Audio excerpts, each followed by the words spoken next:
जी आयशा, बिस्मिल्लाह। Start लेते हैं फिर। हमारे नवंबर की फ्री क्लासेस थी द क्लासिकल अरेबिक कोर्स की मिस आयशा की तरफ से। और आज हम लेके चल रहे हैं इस क्लास को। मिस आयशा, फाइनली स्टार्ट है। बिस्मिल्लाह वल हम्दुलिल्लाह वस्सलातु वस्सलामु अला रसूलिल्लाह व अला आलिहि व अस्हाबिहि व मन वाला व बअद। अस्सलामु अलैकुम व रहमतुल्लाहि व बरकातुहू।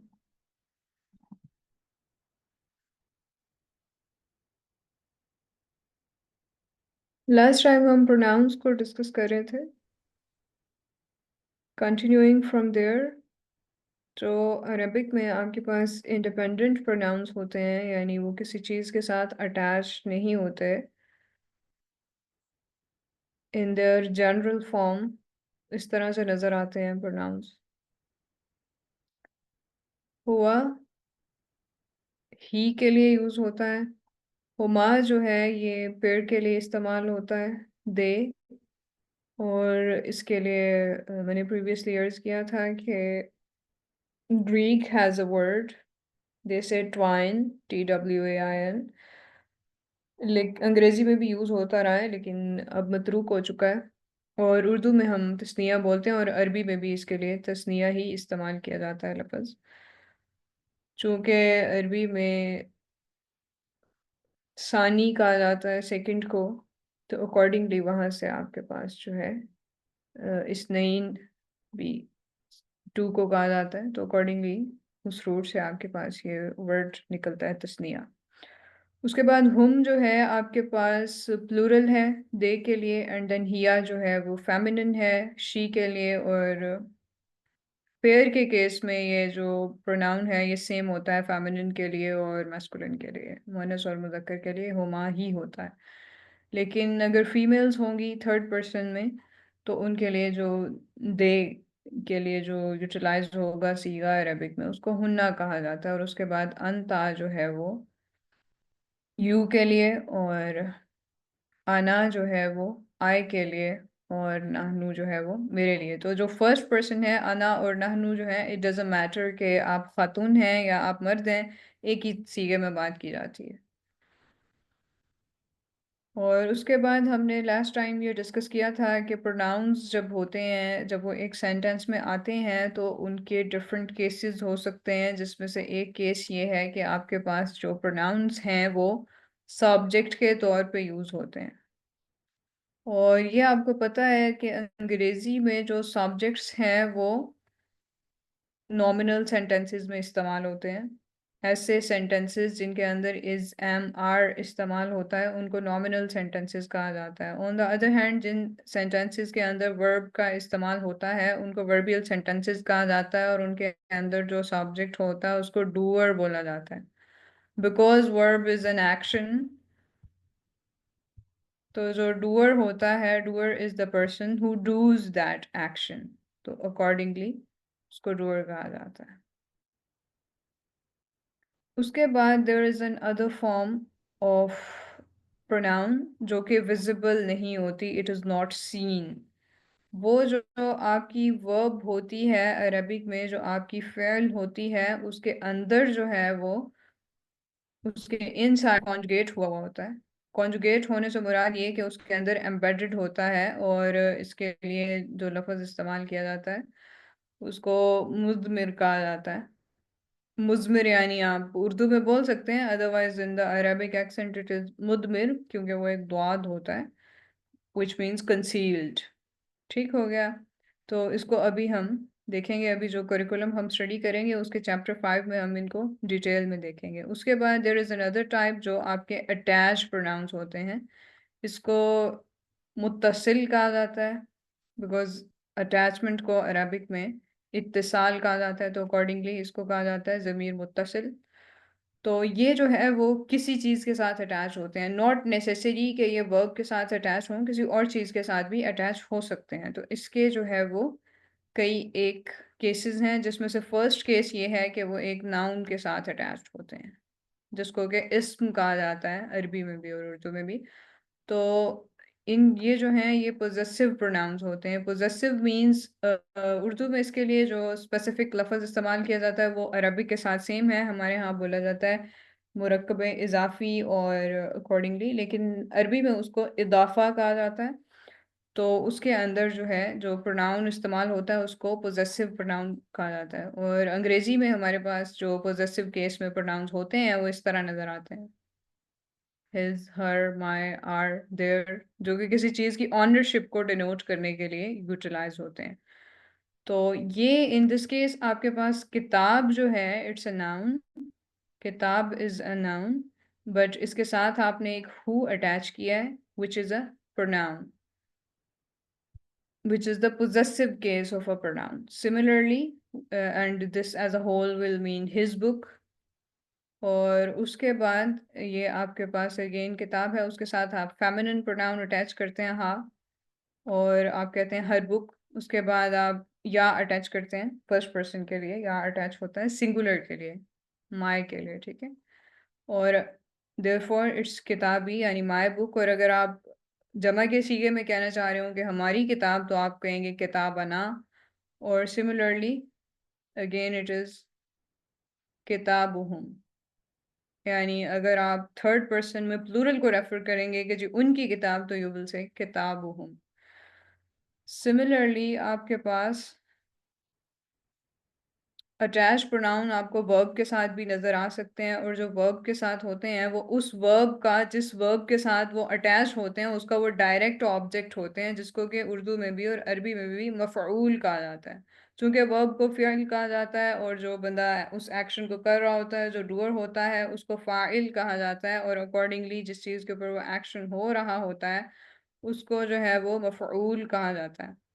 तो अकॉर्डिंगली ये उसका जो है वो डायरेक्ट मफ़ऊल होता है। जैसे मिसाल के तौर पे हम एक सेंटेंस ले लेते हैं, ज़ैद ने जो है वो किसी की मदद की, वहाँ पे हम प्रोनाउंस को वेरी करते हैं। तो इन द फर्स्ट केस हम कहेंगे ज़ैदुन नसरा इज़ द वर्ब जो इस्तेमाल होती है मदद करने के लिए, दिस इज़ पास्ट टेंस। हर टेंसेस को वैसे हम बाद में देखेंगे। तो अब के लिए आपने सिर्फ ये ज़हन में रखना है कि नसरा इज़ अ वर्ब। तो उसके साथ आपके पास प्रोनाउन हु अटैच हुआ है, यानी ज़ैद ने उसकी, एक शख्स की, थर्ड पर्सन में हिम की मदद की। उसके बाद आप यहाँ पे हाँ अटैच करते हैं तो आपको पता चलता है कि जी ज़ैद ने एक खातून की मदद की, ठीक हो गया। उसके बाद आप हुम अटैच करते हैं तो पता चलता है ज़ैद ने कई एक लोगों की मदद की। उसके बाद यहाँ पे आप या अटैच करते हैं तो पता चलता है कि ज़ैद ने आपकी मदद की। बाय द वे जो आपके पास इजाफा होता है उसके अंदर आप खाली या अटैच करते हैं, बट इन दिस केस आप इसके साथ नून भी अटैच कर रहे हैं, नसारानी। यू कैंट से नसाई, यानी it's somehow difficult to pronounce। तो अरब जो हैं वो बहुत स्पेसिफिक हैं इस बारे में कि इन चीज़ों को आप किस तरह प्रोनाउंस करते हैं। तो कोई एक चीज़ें आपको ऐसी मिलेंगी जिनको खाली उन्होंने प्रोनाउंसिएशन की वजह से उनकी शक्ल सूरत जो है वो तब्दील कर दी है। तो ये उन चीज़ों में से एक है। उसके बाद यानी ये हर वर्ब के केस में इसी तरह होता है। मिसाल के तौर पे अगर आप यहाँ पर दरबा यूज़ करें तो यू कैंट से दैट ज़ैदुन दरब, यानी दरबी, you will have to say that ज़ैदुन दरबनी। उसके बाद जो है आपके पास जो अटैच प्रोनाउंस होते हैं उनके साथ समटाइम आपके पास प्रोपोजिशंस भी अटैच होती हैं, ठीक है। प्रोपोजिशंस से मुराद आई एम नॉट श्योर इनको उर्दू में क्या कहा जाता है, बट ये टाइम को, प्लेस को, लोकेशन को या डायरेक्शन को शो करने के लिए इस्तेमाल की जाती है। अब ये मेन जो है आपको शायद इल्म में हो आपके, इट्स अ फेमस प्रपोजिशन जो कि अरबिक में इस्तेमाल की जाती है। तो इसके साथ जब आप प्रोनाउन अटैच करते हैं सेकंड पर्सन का, इट्स कुम, मिनकुम, यानी आप सबसे। और अगर आप इन ना लेते हैं तो ये भी आपके पास एक प्रपोजिशन है जिसका बेसिक मकसद किसी जुमले से डाउट रिमूव करना है, स्ट्रेस देने के लिए, एम्फसाइज करने के लिए इसको इस्तेमाल किया जाता है। तो देन उसके साथ भी आप प्रोनाउन अटैच करते हैं। अब तक के लिए आपका कोई क्वेश्चन हो तो बताएं।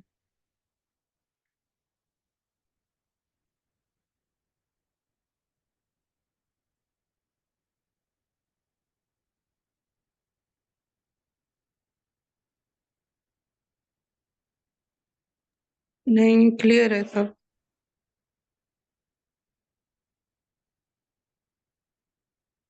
नेक्स्ट जो हम टेक्स्ट बुक इस्तेमाल करेंगे उसके 3 कंपोनेंट्स होंगे। उसमें एक आपके पास टेक्स्ट बुक होगी जिसको कि आप पढ़ेंगे, और उसके बाद एक वर्कबुक होगी जिसके ऊपर मशकें लिखी हुई होंगी, उनको आप करेंगे एज प्रैक्टिस। और उसके बाद एक वोकेबलरी बुक होगी जिससे जो है हर चैप्टर की एक्सरसाइजेस करने से पहले आप उस पर से वोकेबलरी के जो वर्ड्स हैं उनको याद करेंगे। ठीक हो गया। उसके बाद जो आपके पास शॉर्ट कोर्सेज होते हैं वो आपको ऐसा तरीका प्रोवाइड करते हैं, इवन दिस टेक्स्ट बाज़ औक़ात आपको शॉर्ट टेस्ट पॉसिबल वे बताएगा चीज़ों को ट्रांसलेट करने का। लेकिन चूँकि लेकिन चूँकि हम इस बात में बिलीव करते हैं कि हमें शॉर्टकट्स को रिमूव कर लेना चाहिए और चीज़ों को उनके बिल्कुल स्क्रैच से, बेसिक्स से करना चाहिए। इसलिए हम जो चीज़ें करेंगे, जहाँ-जहाँ पे हमें लगेगा कि ये जो टेक्स्ट है, ये शॉर्टकट्स यूज़ कर रहा है, हम उन शॉर्टकट्स को रिमूव करेंगे और उनकी डिटेल्स को देखेंगे। उसके बाद इसका जो फर्स्ट चैप्टर है, उसके अंदर अरबिक प्रोनाउंस के बारे में डिटेल्स लिखी हुई हैं।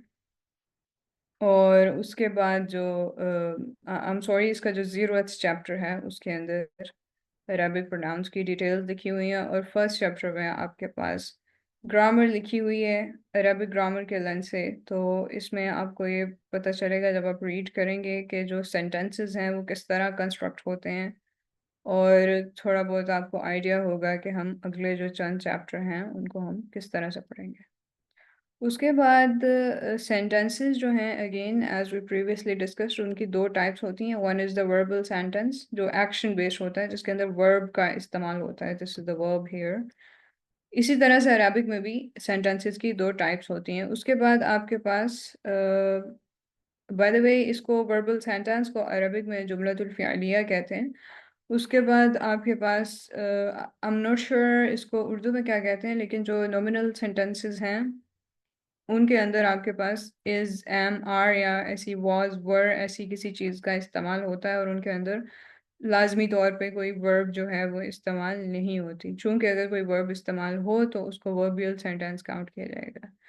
तो देयरफॉर जो आपका वर्बियल सेंटेंस होता है उसके आपके पास कई एक पार्ट्स होते हैं, जिनमें से ऑब्वियसली ये नेसेसिटी है, आपके पास वर्ब होता है। अगर ये ना आपके पास मौजूद हो तो आप उस सेंटेंस को वर्बल सेंटेंस नहीं कह सकते। उसके बाद आपके पास एक डूअर होता है, एक फ़ाइल होता है जो कि वो एक्शन करता है, और एक ऑब्जेक्ट होता है जो कि जिसके ऊपर वो एक्शन जो है वो किया जाता है। लेकिन बाज़ औक़ात आपके पास इस तरह होता है कि जो ऑब्जेक्ट होता है वो मिसिंग होता है सेंटेंस में से, यानी ऐसी कुछ वर्ब्स हैं जो कि अरबिक में भी एग्ज़िस्ट करती हैं और अंग्रेज़ी में भी एग्ज़िस्ट करती हैं, जिनको ऑब्जेक्ट की ज़रूरत नहीं होती है।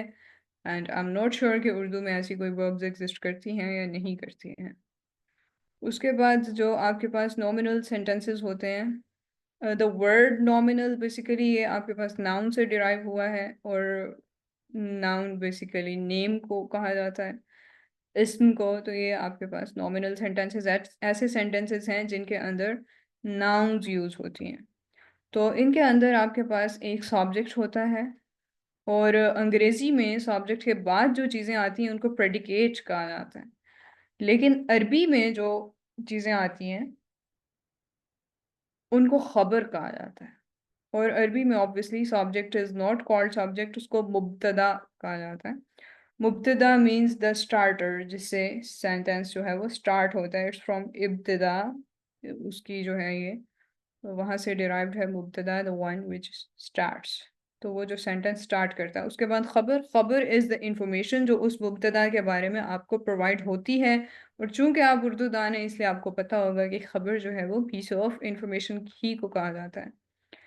ऑल्दो हमारे यहाँ एक स्पेसिफिक सिनेरियो में पीस ऑफ इंफॉर्मेशन को कहा जाता है, लेकिन अरबिक में लफ़्ज़ जो ख़बर है उसका इस्तेमाल बहुत वसी है। जैसे मिसाल के तौर पे जो हदीस हैं उनकी जो रवायात हैं वो जब हम तक पहुँचती हैं, तो अगर एक ही चेन से वो नरेट हुई हों तो हम कहते हैं जी ये ख़बर वाहिद है, यानी एक ही बंदे ने हम तक पहुँचाई है। अब इट डज़न्ट मीन दैट हम हदीस को न्यूज़ समझ रहे हैं, इट्स नॉट लाइक दैट। लेकिन अरबिक में जो लफ़्ज़ ख़बर है उसके इस्तेमालात उर्दू से वसी हैं। लेकिन उर्दू में ज़ाहिर है जब भी आप खबर बोलेंगे तो समझने वाला न्यूज़ ही समझेगा।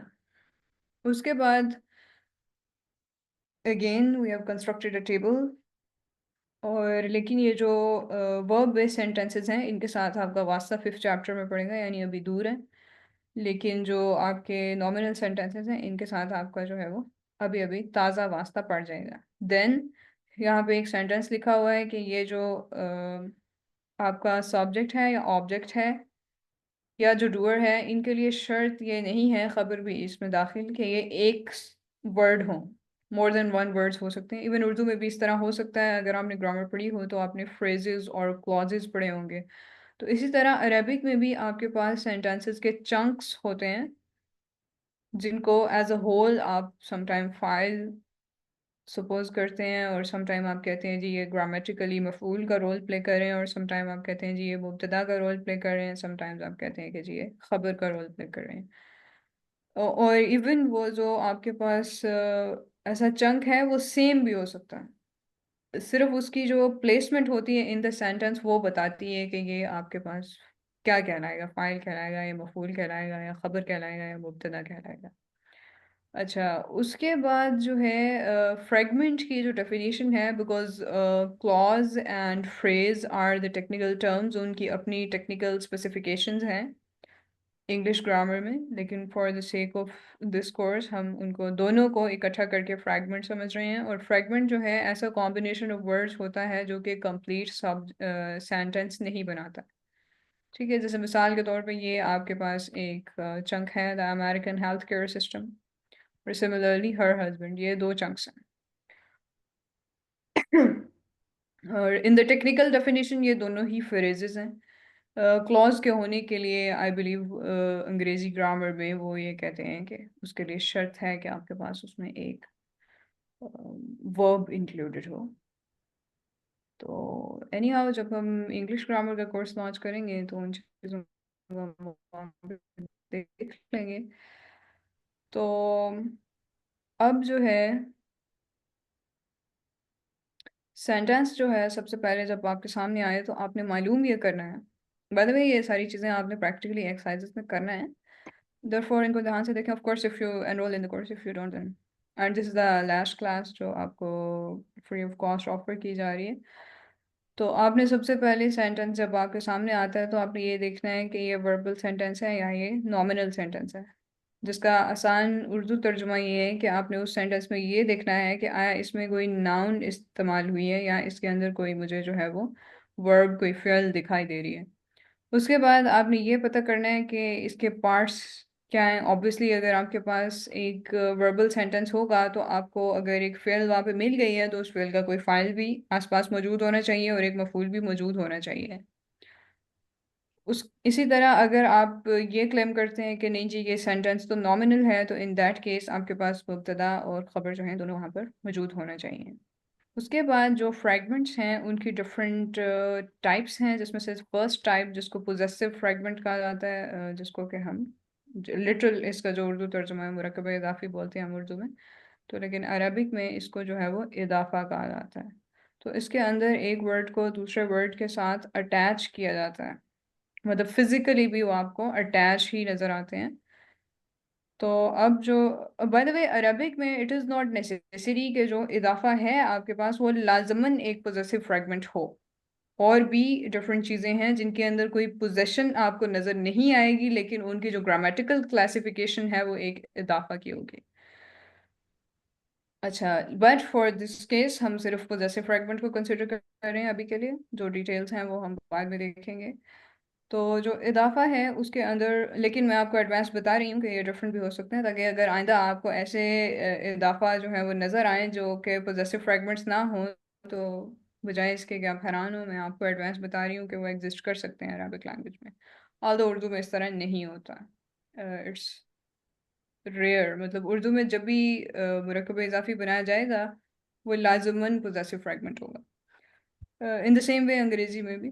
तो ये जो इजाफा है ये दो वर्ड्स का मजमुआ होता है, जिसमें से जो पहला लफ्ज़ है, बाय द वे उर्दू की ग्रामर भी इसे इसी तरह बताती है कि फर्स्ट वर्ड को मुदाफ कहा जाता है, जिसको अटैच किया जाता है, और सेकंड वर्ड को मुदाफ इलैही कहा जाता है, और उर्दू में गालिबन मुजाफ इलैही बोलते हैं।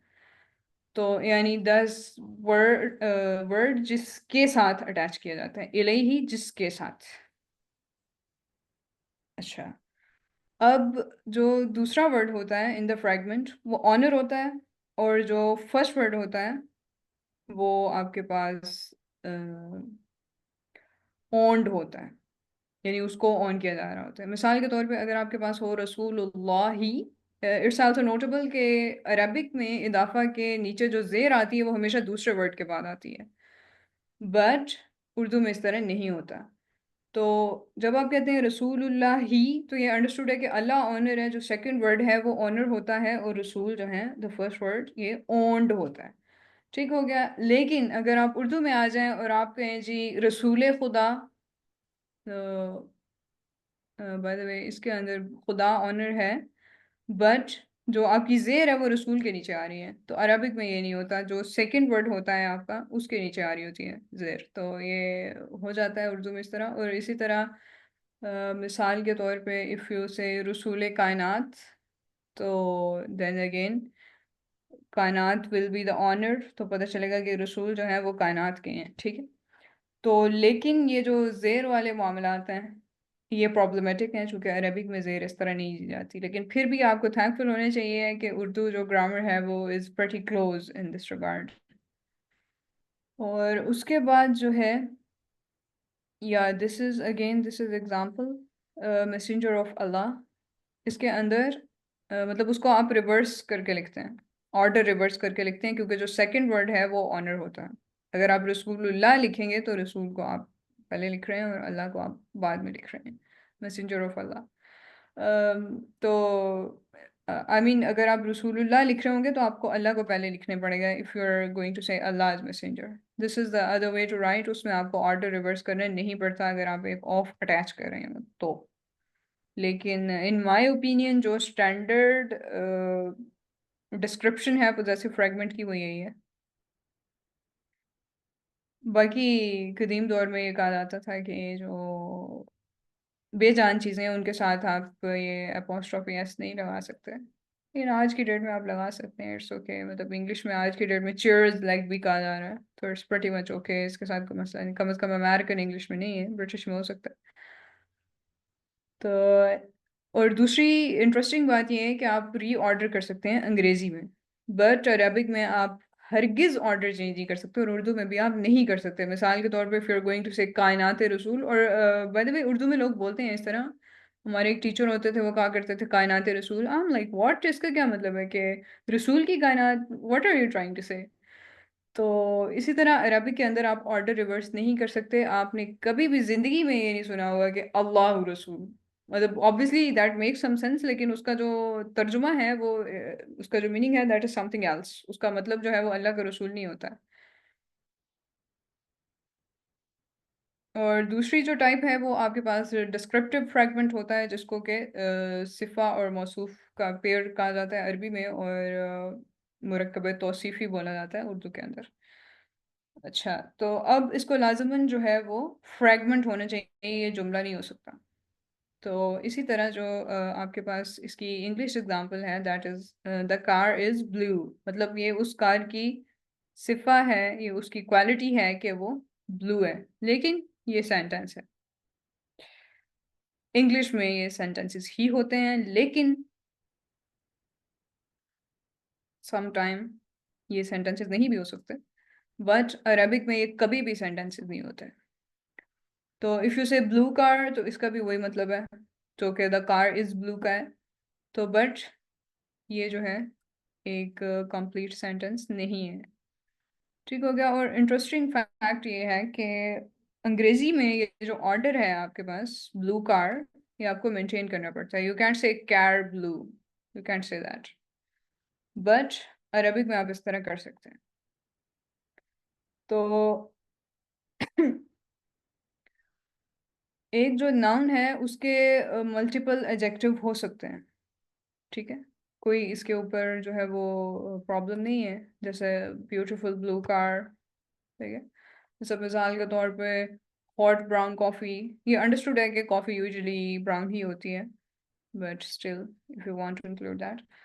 तो अब जो है ये भी पॉसिबिलिटी है कि आपके पास अगर एक से ज़्यादा सिपास अटैच हैं, तो इट्स नॉट नेसेसरी कि वो सब की सब एक फ्रैगमेंट ही बना रही हों। बाज़ औक़ात इस तरह भी हो सकता है कि एक जो है वो आपके पास किसी और तरह से आ रही हो, ठीक है? या वो अ फर्दर आपके पास चेन चल रही हो, एक सिफ़ा हो और देन मौसूफ़ हो और अगेन आपके पास एक मौसूफ़ दोबारा हो और उसकी सिफ़ा अगेन हो, तो इस तरह की ये it's pretty much common in Arabic, मतलब ऐसे-ऐसे कॉम्प्लेक्स सेंटेंसेस होते हैं अरबिक में। और एक और मैं आपको इंटरेस्टिंग बात बताऊँ कि अरबिक जब लिखी जाती थी क्लासिकली, तो अरबिक के अंदर कोई पंक्चुएशन मार्क्स इस्तेमाल नहीं होते थे। ये पंक्चुएशन होती है ना अंग्रेज़ी में, जो कि आप लोग पढ़ते हैं, तो अक्सर आपसे पेपर्स में पूछी जाती होगी। लेकिन अरबी में जब वो लिखी जाती थी, किसी किस्म का कोई पंक्चुएशन मार्क नहीं होता था। ये पढ़ने वाले की महारत पे जो है वो डिपेंड करता था कि वो पता करें कि कहाँ पे कोटेशन मार्क्स आ रहे हैं, यानी कहाँ पे कोट की जा रही है और कहाँ पर जो है वो फुल स्टॉप लग रहा है। और जो आपके पास कदीम किताबों के नुस्खे हैं जो अरबी में लिखी गई हैं, वो आज भी आप उन्हें उठा के देखें तो एक भी अगर उनके अंदर आपको नज़र आ जाए पंक्चुएशन मार्क, तो आप मुझे आगे पकड़ लें। तो लेकिन मॉडर्न डे अरबिक में मतलब हम अजमियों की सहूलत के लिए जो किताबें छप रही हैं आजकल, उनके ऊपर पंक्चुएशन मार्क्स इस्तेमाल किए जा रहे हैं। अदरवाइज़ अरबिक में इस तरह का कोई चक्कर नहीं है, बिल्कुल ही। और आयात में भी ठीक है कि आपको वक़्फ़ नज़र आते हैं, बट वो जो वक़्फ़ हैं, वो ज़रूरी नहीं है कि आपको ये भी क्लैरिफ़ाई कर रहे हों कि जो सेंटेंस है वो कब शुरू हो रहा है और कब ख़त्म हो रहा है। आपको कोई क्वेश्चन हो तो बताएँ?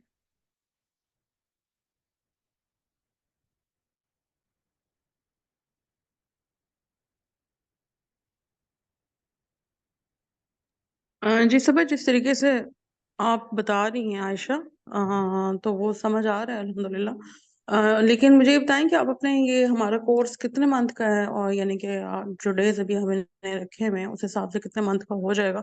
और ये जो सब चीज़ें डेफिनेशन वगैरह हैं, ये उस वक्त दोबारा यानी कि किस तरीके से आप पढ़ाएंगी? जो बुक्स वगैरह शेयर की हैं उससे हम ये जैसे मुदाफ इलाय ये सब उसी में पढ़ रहे होंगे?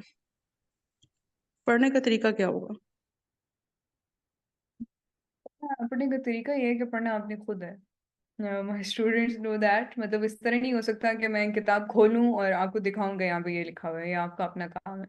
लेकिन अगर वो आपको समझ नहीं आता है और उसमें आपको कोई कन्फ्यूजन्स होती हैं, तो फिर आप मुझे पूछ सकते हैं। और जो प्रैक्टिस आप डेली की डेली करेंगे फ्रॉम द वर्कबुक, वो आपकी डेली की डेली उसको इवैल्यूएट किया जाएगा। अगर वो गलत होगी तो आपको बताया जाएगा, यानी वो डेली क्लासरूम में आपसे ली जाएगी। इट जस्ट डिपेंड्स, अगर स्टूडेंट ज़्यादा होते हैं तो वो क्लासरूम पे डेली ली जाएगी, अदरवाइज़ हम उसमें उसको क्लास में शेयर करके ऑरली भी जो है वो उसकी करेक्शन कर सकते हैं। और बाकी जहाँ तक इस कोर्स की लेंथ का ताल्लुक है, तो अगर ये इसकी क्लास जो है वो 1 हो पर वीक, तो it also depends upon the time कि कितने मिनट की क्लास होती है। तो अगर तो 1-2 घंटे की हो इन अ वीक, तो कोई 2 बरस का मामला है। और अगर जो है वो इसको हम करीबन 5 days a week 4 hours per day करके करें, तो it will be 8 months, so it just depends upon the number of enrollment for me। अगर स्टूडेंट्स ज़्यादा होंगे तो हम इसको इस तरह लेके चल सकेंगे कि ये 8 मंथ्स में ख़त्म हो जाए। ठीक है ना? जी ठीक है, ज़ाहिर बात है जो अरेबिक पैशनेट लर्नर होंगे जिन्हें वाक़ई में सीखना है, वो देखेंगे कि उनको अपनी सहूलत से कितनी जल्दी सीखना है या कितना टाइम देना है। टाइम तो उतना ही होगा, वो हम देख लेंगे इंशाल्लाह एनरोलमेंट के बाद।